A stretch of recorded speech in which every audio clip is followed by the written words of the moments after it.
2022 में हेडफोन्स की दुनिया में एक काफी कूल इनोवेशन होने जा रहा है। टडा! अदृश्य हेडफोन्स। जी हाँ, आपने बिल्कुल सही सुना। यह गैजेट साइलेंट रहकर हवा के जरिए अल्ट्रासाउंड ट्रांसमिट करता है। आपको ऐसा लगेगा जैसे आपने असली हेडफोन्स पहने हैं, क्योंकि अल्ट्रासाउंड को ट्रांसमिट करते हुए वे इसे आपके कान के बाहर सुनाई देने वाले पॉकेट्स में केंद्रित कर देते हैं। अगर एक कमरे में आपके आसपास और लोग हैं, तो वे केवल फुसफुसाहट जैसी आवाज सुन पाएंगे। अगर आपने अदृश्य हेडफोन्स पहने हैं, तो आप 3 डायमेंशनल स्पेशल ऑडियो का आनंद लेंगे, जो आपके केवल 3 फीट की दूरी पर 90% तक घट जाती है। अगर आप अपना सिर घुमाते हैं या अपनी जगह से हिलते हैं, तो यह फेशियल रिकॉग्निशन के लिए जिम्मेदार मोशन सेंसर्स को एक्टिवेट कर देगा। वे आपके कान को ट्रैक करके ये सुनिश्चित करेंगे कि आपको आवाज सही जगह पर सुनाई दे। जब हेडफोन्स का आविष्कार हुआ था, तब असल में इसमें केवल एक ईयरपीस था। 1880 के दशक में टेलीफोन ऑपरेटर हमारे आज के हेडफोन्स का कोई पुराना और साधारण वर्जन इस्तेमाल करते थे। उन्हें इसे माउथपीस के साथ एक मशीन से कनेक्ट करना होता था, जिसके जरिए ट्रांसमिशन होता था।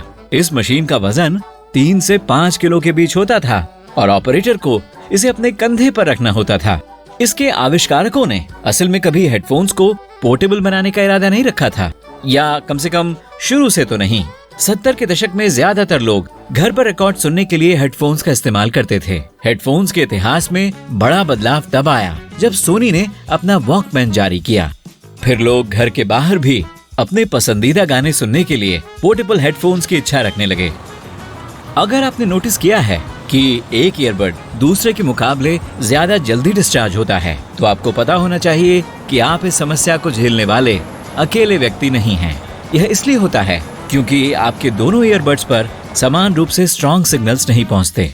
उदाहरण के लिए, दोनों को बराबर समय तक इस्तेमाल करने के बाद अगर इनके बीच का अंतर 15 से 20% का होता है, तो उनमें कुछ गड़बड़ हो सकती है। लेकिन अगर यह अंतर 5% है, तो यह सामान्य है, क्योंकि सिस्टम आपके हर एक ईयरबड से बैटरी डेटा को राउंड आउट करता रहता है। इसलिए यह इस बात पर निर्भर करता है कि आपने अपना फोन कहां पर पकड़ रखा है। यह आपके बाएं या दाहिने ईयरबड के नजदीक हो सकता है, या आपके सिर की एक साइड कितनी कंडक्टिव है। इस तरह से यह सिग्नल्स को कम ब्लॉक करती है। और आमतौर पर आपके ईयरबड्स के अलग अलग कनेक्शंस होते हैं, इसलिए हर एक थोड़े अलग स्तर पर एनर्जी का इस्तेमाल करेगा। अगर आप मोबाइल गेम्स खेलते हुए एयरप्लेन मोड का इस्तेमाल करते हैं, तो गेम के बीच में आपकी स्क्रीन पर बार बार विज्ञापन नहीं आएंगे। Smart idea. जब आप अपने स्मार्टफोन पर साउंड बंद कर देते हैं, तो आपकी बैटरी लंबी चलती है। वाइब्रेशन से भी एनर्जी बर्बाद होती है। अगर आप USB केबल की जगह एक आउटलेट का इस्तेमाल करते हैं, तो आपका फोन ज्यादा तेजी से चार्ज होगा। यकीनन जब आप किसी कार में हो या कहीं बाहर हो जहां आपका लैपटॉप उपलब्ध है, तो इसे केबल के जरिए चार्ज करना आसान है, लेकिन आपको ज्यादा देर तक इंतजार भी करना होगा। अगर आप अपने फोन नंबर को छुपाना चाहते हैं, तो #31 के बाद अपना फोन नंबर एंटर करें। इस तरह जब आप अपने दोस्त को फोन करेंगे, तो वह ये नहीं देख पाएगा कि कौन फोन कर रहा है। इस तरीके से आप केवल करंट कॉल के दौरान अपना नंबर छुपा पाएंगे। जब आप अपना फोन अपने दोस्त को पकड़ाना चाहते हैं, लेकिन साथ ही अपने सभी मैसेजेस और बाकी का पर्सनल डेटा गोपनीय भी रखना चाहते हैं, तो गेस्ट मोड का इस्तेमाल करें। 2 उंगलियों से टॉप से नीचे की तरफ स्वाइप करें और ऊपर दाहिनी तरफ यूजर आइकॉन पर जाएं। आपको ऐड गेस्ट आइकॉन दिखेगा। अब आप यह तय कर सकते हैं कि आपका दोस्त या जिस किसी को आपने फोन पकड़ाया है, वह आपके फोन में क्या देख या कर सकता है। स्मार्टफोन्स इतने सारे काम कर सकते हैं कि वे धीरे धीरे आपके घर में कई चीजों की जगह लेते जा रहे हैं। आप टीवी रिमोट की जगह पर अपने फोन को इस्तेमाल कर सकते हैं। कई ऐप्स हैं जो आपको ब्लूटूथ या वाईफाई से टीवी को कनेक्ट करने की सुविधा देते हैं। क्या आपको कभी किसी जटिल मुद्दे पर विकिपीडिया पर कोई लेख पढ़ने पड़ते हैं, जैसे आपका फोन या कुछ दूसरे गैजेट्स कैसे काम करते हैं? आप उन्हें सिंपल इंग्लिश वर्जन को चुनकर आम भाषा में ट्रांसलेट कर सकते हैं। इससे आपको यह लेख आसानी से पढ़ने और समझ में आने वाली भाषा में मिल जाएगा। आपका स्मार्टफोन इंफ्रारेड लाइट को भी देख सकता है, इसलिए अगर आप अपने फोन के कैमरे में एक इंफ्रारेड बीम को सीधे शूट करेंगे, तो आपके डिस्प्ले पर एक बैंगनी बीम दिखाई देगी। यह इसलिए होता है क्योंकि डिजिटल कैमरा पर ज्यादातर सेंसर्स लाइट की उन फ्रीक्वेंसीज को भी देख पाते हैं जिन्हें हमारी आंखें नहीं देख पाती। वायरलेस चार्जर लेकर चलना आसान होता है, साथ ही आपको मानना होगा कि वे कूल दिखते हैं, लेकिन अगर आपकी बैटरी कम है और आप फोन को जल्द से जल्द चार्ज करना चाहते हैं तो वे आम वायर चार्जर जितने असरदार और तेज नहीं होते। अगर आपके घर पर स्पेयर बैटरीज हैं तो आप बैटरी के नेगेटिव साइड को अपने स्मार्टफोन के लिए स्टाइलस के रूप में इस्तेमाल कर सकते हैं, चाहे वह आईफोन हो या एंड्रॉइड। सच में एप्स को स्क्रॉल करने की कोशिश करें, होम पेज से नेविगेट करते हुए नोट्स में ड्राइंग करें। एक बैटरी स्टाइलस लगभग वो सारी चीजें कर सकता है जो एक सामान्य स्टाइलस कर सकता है। आप एक पेंसिल और थोड़ा सा फॉइल भी ले सकते हैं। फॉइल के छोटे से टुकड़े को अपनी पेंसिल के ऊपर लगे रबर पर लपेट दें। लीजिए, आपका नया स्टाइलस एक बार फिर तैयार है। ये तब उपयोगी हो सकता है जब बाहर कड़ाके की ठंड हो और अपने दस्ताने पहन रखे हों और बिना स्टाइलस के आप अपने फोन को कंट्रोल नहीं कर पा रहे हों। आईफोन के दुनिया भर में अपनी धाक जमा चुकने के कई साल बाद आईपैड बाजार में आए, लेकिन कंपनी का ओरिजिनल आइडिया टैबलेट ही था जिस पर वह काम कर रही थी। और तभी उन्हें ऐसे सिस्टम को एक फोन की तरह इस्तेमाल करने का आइडिया आया। जब आप अपनी होम स्क्रीन को एडिट करना चाहते हैं तो शायद आप एक ऐप के आइकॉन को ड्रैग करके वहां ले जाते हैं जहां आप उसे रखना चाहते हैं, है ना? फिर आप दूसरा ऐप ग्रैब करते हैं और उसकी जगह बदलते हैं और फिर अगला, यही क्रम जारी रखते हैं। इससे कहीं ज्यादा आसान है कि एक ऐप को ग्रैब करें और फिर जिन ऐप्स को आप मूव करना चाहते हैं उन सभी पर टैप करें, फिर आप इन्हें जैसे चाहें वैसे मूव करें और बस हो गया। फेस आईडी भी इस बात की गारंटी नहीं है कि कोई आपका फोन आपकी इजाजत के बिना अनलॉक नहीं करेगा। ऐसी भी स्थिति आ सकती है जब कोई आपका फोन ले ले और आपके चेहरे का इस्तेमाल करके आपकी फेस आईडी लॉक को खोलने की कोशिश करे।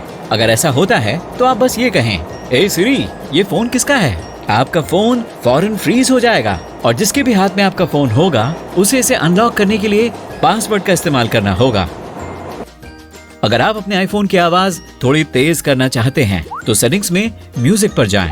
EQ के नीचे आपको लेट नाइट ऑप्शन दिखेगा। यह तेज आवाजों को धीमा कर देगा और साथ ही धीमी आवाजों को तेज कर देगा ताकि आपके फोन में बेहतर आवाज हो। अगर आपके पास एयरपॉड्स हैं और उनमें से एक खो गया है तो आप उसे एप्पल के फाइंड माई ऐप से ट्रैक कर सकते हैं। सबसे पहले आपको यह सुनिश्चित करना होगा कि आपके एयरपॉड्स आपके एप्पल आईडी से लिंक्ड हैं। आपको अपने आईफोन पर फाइंड माई ऐप को सेटअप करना होगा और फिर आप मैप पर अपने पसंदीदा एयरपॉड्स की आखिरी लोकेशन चेक कर पाएंगे। अगर आपका केवल एक एयरपॉड खोया है तो आप उसे कोई आवाज चलाकर खोज सकते हैं। इस तरह आप उसे आसानी से खोज लेंगे, कम से कम तब तक जब तक यह ब्लूटूथ से कनेक्टेड है और आपके किसी और एप्पल डिवाइस के करीब है। बस फाइंड माई ऐप लॉन्च करें, डिवाइस स्टेप पर जाएं और प्ले साउंड ऑप्शन को दबा दें।